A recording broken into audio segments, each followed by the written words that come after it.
Good morning dear student, welcome to your class 6 Sanskrit chapter 17 संख्यावाची सप्ताह।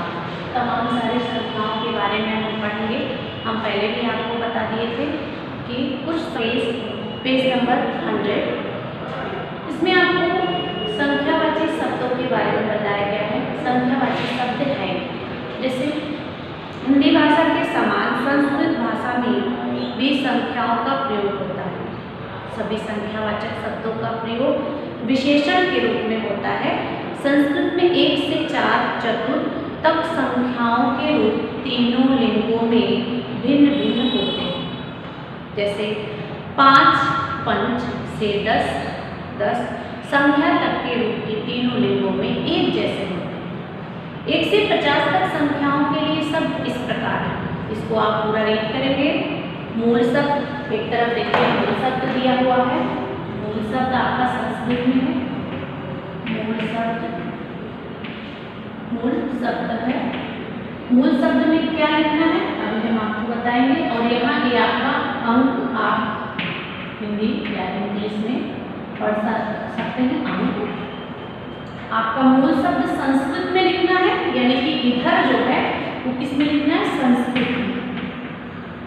संस्कृत में लिखा हुआ है। संस्कृत में एक को क्या कहते हैं, इधर देखिए हम 1 2 3 4 5 सिर्फ 5 तक हम आपको बताते हैं कि 5 को क्या कहेंगे।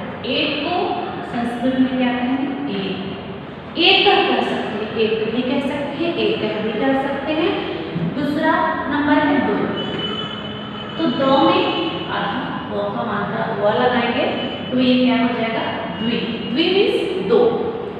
3 ये 3 क्या है, त में छोटी की मात्रा लगाएंगे, त्र लिखेंगे तो ये 3 का अर्थ होता है 3। ठीक है। अब हम चतुर क्या है, चतुर मीन्स होता है 4। चतुर मीन्स क्या होता है, 4 की संख्या है। पंच मीन्स 5। अब आपको हम ये बताएंगे कि मैचिंग वर्ड, अगर जिस तरह से आप हिंदी अंग्रेजी में मैचिंग वर्ड करते हैं उसी तरह से आपको संस्कृत में संख्याओं का मैच करना है। आपको पीछे भी आपके पेज में है, चैप्टर में बताया जाएगा। तो हम संख्याओं का मैच करेंगे तो 1 2 3 चतुर पंच, सिर्फ इतना हम लिख के आपको बताया है। बाकी आपके बुक में सब कुछ है, उसको आप पढ़ेंगे तो आपको 50 तक की गिनती अच्छे से याद हो जाएगी। और आपको ये लर्न भी करना है 50 तक, आपको 50 तक काउंटिंग याद होना चाहिए, गिनती याद होना चाहिए कि संस्कृत में 50 तक की गिनती कैसे होती है। तो देखिए ये क्या है, ठीक है, ये 2, ठीक है, जानबूझ के वैसा लिखे ताकि आपको समझ में। 3 चतुर और ये पंच, ठीक है। 1 2 3 4 5 ये आपका काउंटिंग नंबर है। और इसको हम हिंदी में संस्कृत में कैसे लिखेंगे, 1 मीन्स 1, 2 मीन्स 2, 3 मीन्स 3, चतुर मीन्स 4, पंच मीन्स 5। इस तरह से आपको आपके बुक में इस चैप्टर में 50 तक की गिनती के बारे में बताया गया है। इसको आप कैसे पढ़ेंगे, इसको रीड करके पढ़ेंगे। मैं आपको एक बार रीड करा देती हूँ, आप मेरे साथ बोल सकते हैं। और लाइव क्लास चल रहा है इस समय। जब मेरा टर्न आएगा मैं भी आपको लाइव क्लास पढ़ाऊँगी। आपको साथ में एक बार रिपीट करना है इसको, क्योंकि आपको बोलने आना चाहिए कि संस्कृत में हम शब्द को अंकों को कैसे बोलें। देखिए 1 2 3 चतुर पंच षष्ठ सप्त अष्ट नव 10। अब 10 तक तो आप जान लिए, 9 10 अष्ट सप्त अष्ट पंच चतुर 3 2 1 ये आपके संस्कृत के 10 काउंटिंग नंबर हैं, 10 नंबर हैं आपके। अब हमको 11 से पढ़ना है। 11 से 50 तक हम कैसे पढ़ेंगे उसको सुनिए। एका दशक मीन्स 10 में 1 जुड़ा हुआ है, वो क्या हो जाएगा, 11। द्वा 10 मीन्स 10 होता है। और द्वा में 10 में 2 जुड़ा हुआ है, यानी कि 10 में जब हम 2 जोड़ देंगे तो क्या हो जाएगा, द्वादश। त्रयोदश चतुर्दश पंचदश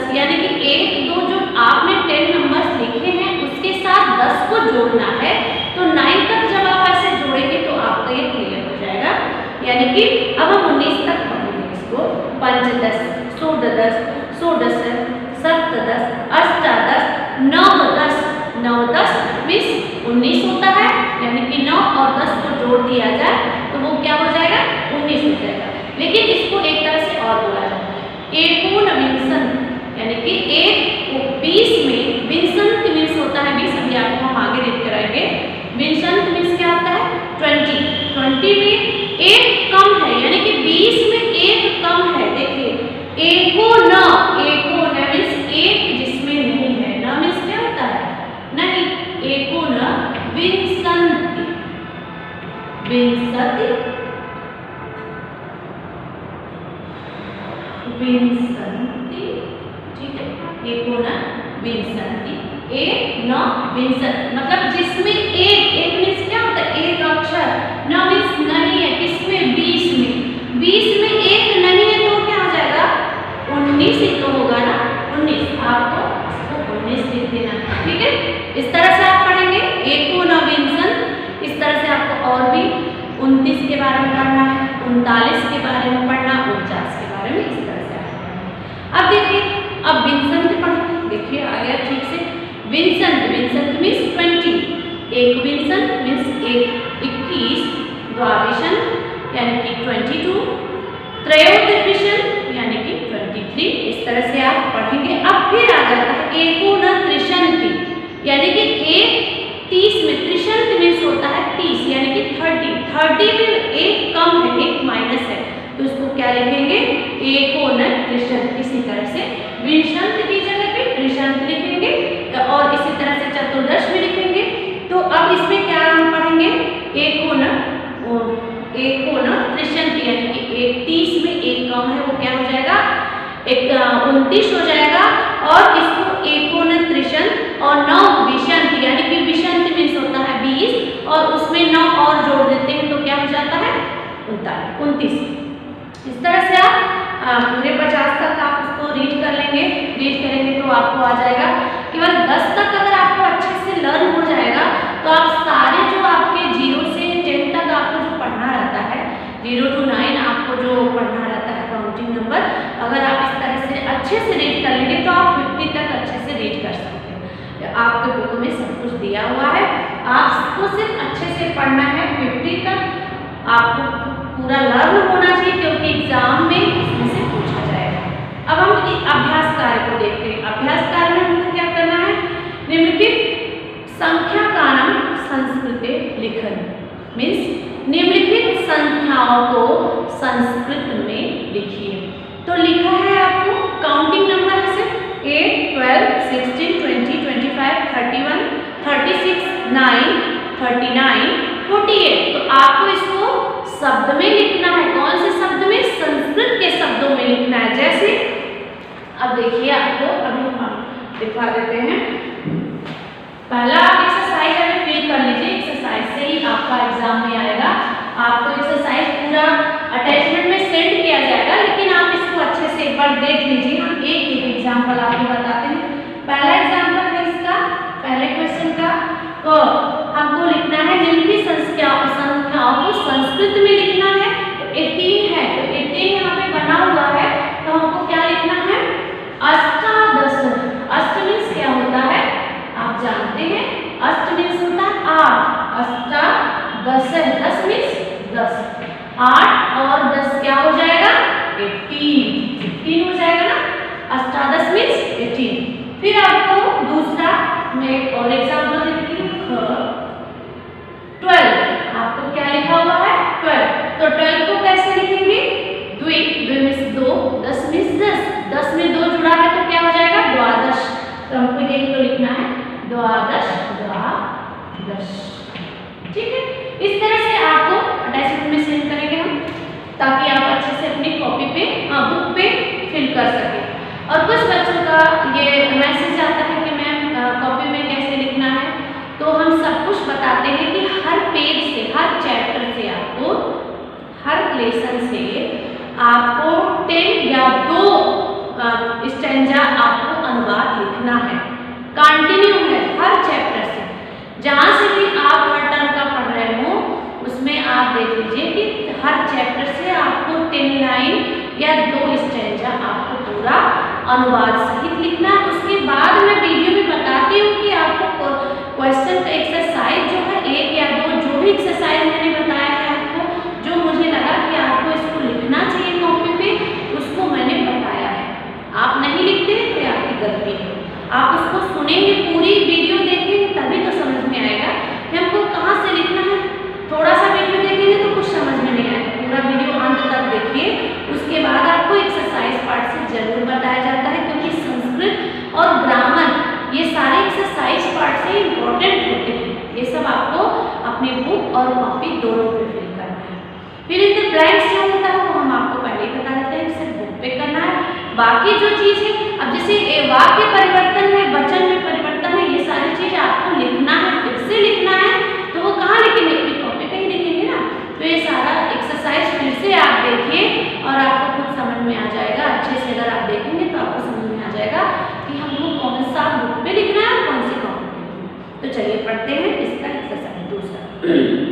एक्सरसाइज का दूसरा देखिए, संख्या तद्वाचिक सहमिलियति, संख्याओं को संख्यावाचकों से मिलाइए। यानी कि जो शब्दों में लिखा है उसको अंकों में हमें मिलाना है। शब्द और अंक जो लिखे हुए हैं इसको हमें मिलाना है। तो पहला है पंच और उसके आगे क्या लिखा है? 9।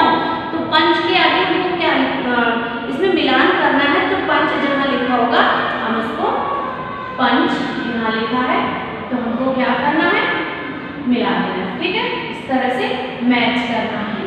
ठीक है, मैच कर देना है जिस तरह से हमने आपको पहले भी बताया है। उसके बाद दूसरा है तीसरा एक्सरसाइज, चित्राण दृष्ट्वा संख्यावाचक विशेषणानि पूरयन्, यानी कि चित्रों को देखकर संख्यावाची विशेषण भरिए। यानी कि इसमें जो आपको हाथी दिख रहा है, बच्चे दिख रहे हैं, पुष्प दिख रहे हैं, पेंसिल दिख रहा है, बुक दिख रहा है, मैंगो दिख रहा है, तो ये कितने हैं इसको काउंट करिए। ये तो बिल्कुल छोटे क्लासेस के बच्चों का है, LKG UKG बच्चों का है ना, कि इसको काउंट करके और उसमें कौन सा विशेषण लिखना है? संख्यावाची विशेषण। जैसे हाथी कितने दिख रहे हैं आपको? हाथी तो 1 दिख रहे हैं, तो हम क्या लिखेंगे? एक। ठीक है, एक लिख देंगे। उसके बाद बालिका कितनी है काउंट करिए, फिर लिखिए 3। आपके बुक में इस चैप्टर में संख्या लिखा हुआ है, उसको आपको देख करके फिल करना है। ये सब अपने बुक पे फिल कर लीजिए। हाँ, मूल आधारित प्रश्न जो है ये आपके क्वेश्चन में ये बहुविकल्पी प्रश्न है, तो इसको आपको एग्जाम में पहले इसी टाइप का एग्जाम आपका जो MCQ क्वेश्चन हुआ था उसी तरह से लिया गया था। लेकिन इसमें देखेंगे देवासंति पूछ रहा है, देवासंति यानी कि देव कितने हैं? देव कितने हैं? तो अक्सर हमारे मुंह से क्या निकलता है, टीवी फिल्म जहाँ भी आप देखते होंगे तो देखते होंगे कि देव कितने होते हैं? त्रिदेव, यानी कि 3 देव हमारे जो है प्रमुख देव हैं और उनका नाम क्या है? ब्रह्मा, विष्णु, महेश। इसको आप जानकारी कर लीजिए। तो आप त्रय यानी कि त्रिदेव भी लिख सकते हैं। त्रय पे आप टिक करेंगे। ठीक है, दूसरा है ज्ञानेन्द्रियाणि भवन्ति, ज्ञानेन्द्रियां कितनी होती हैं? हमारे पास कितनी ज्ञानेन्द्रियां होती हैं? तो 3, 1, 5, अष्ट इतना दिया हुआ, इसमें से हमको क्या टिक करना है? तो पंच ज्ञानेन्द्रियां होती हैं, इसको आपको पंच पे टिक कर लेना है। उसके बाद तीसरा क्वेश्चन, आकाशे उत्तर दिशायां ऋषयः भवन्ति, आकाश में यानी कि आसमान में उत्तर दिशा में ऋषि रहते हैं, ऋषि दिखाई देते हैं, उनको क्या कहा जाता है? तो देखिए द्वय, सप्त, द्वादश, षोडश, तो ये सारे गलत हैं। दूसरा ऑप्शन आपका सही है जिसमें क्या कहते हैं? सप्त। तो सप्त ऋषि पे आपको टिक कर देना है, यानी कि ऋषि कितने? तारे जो दिखाई देते हैं, सप्त ऋषियों का मंडल है, वो समूह है, उसको हम क्या लिखेंगे? सप्त। तो टिक कर देंगे सप्त पे। अब और आपका ये जो चैप्टर है यहीं पे खत्म होता है। इसके बाद आपको दूसरा चैप्टर 18 चैप्टर पढ़ाया जाएगा।